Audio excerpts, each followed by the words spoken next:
प्रेम सुख ने कहा था कि सर पहली बार जब मेंस दिए तो कुछ आंसर छूट गए थे। आईएएस बनना बहुत आसान काम है, मैं आपको बता रहा हूं, मुश्किल नहीं है एकदम। मुश्किल केवल इसलिए कि बहुत लोग बनना चाह रहे हैं, इसलिए मुश्किल है। अगर कोई ये कहे कि आईएएस बनना अपने आप में बहुत मुश्किल काम है, जैसे माउंट एवरेस्ट चढ़ना, ऐसा कुछ नहीं है, आसान काम है।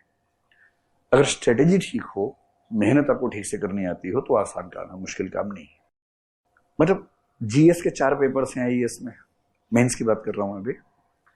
मैं ये मान के चलूं कि प्रीलिम्स मेंस पता है आप लोगों को, है ना? हाँ, अगली क्लास में विस्तार में समझाऊंगा, आज तुम जनरल बातचीत कर रहे हैं।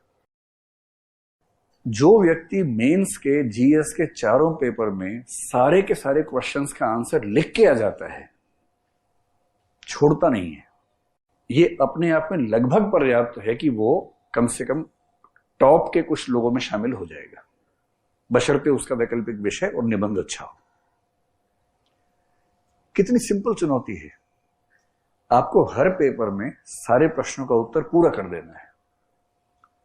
अच्छा, हिंदी में लिखने में मैं ये मान के चल रहा हूं कि आप में ज्यादा बच्चे हिंदी माध्यम के, कुछ इंग्लिश के भी होंगे, हम इंग्लिश में भी शुरू करेंगे 3-4 महीने बाद, तो वो तनाव न लें इस बात को।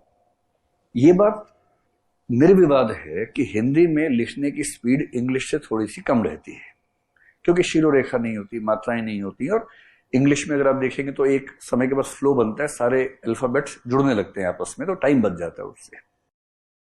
ये बात सब मानते हैं कि अगर आप अंग्रेजी में 7 मिनट में 200 शब्द लिखते हैं तो हिंदी में शायद 180-190 के ऊपर नहीं लिख पाएंगे समान गति से। अगर गति ही असमान है तो अलग बात है।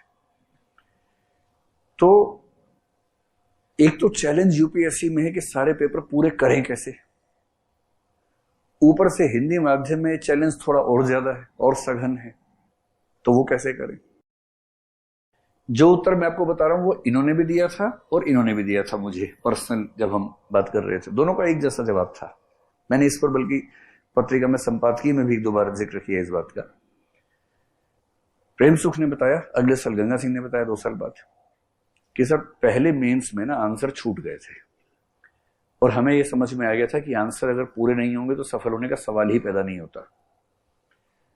तो हमने 1 साल तक केवल और केवल लिखने का अभ्यास किया।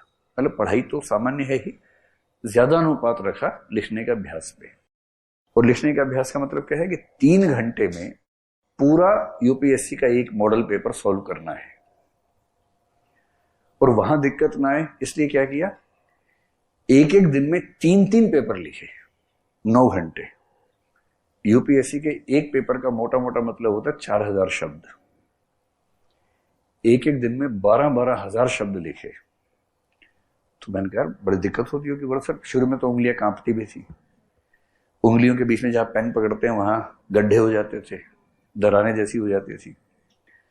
मतलब कभी कभी तो ये था कि हाथ उठता नहीं था, उसके बाद उंगलियों में पेन होता था। लेकिन 1-2 महीने होते होते चीजें आसान होने लग गई।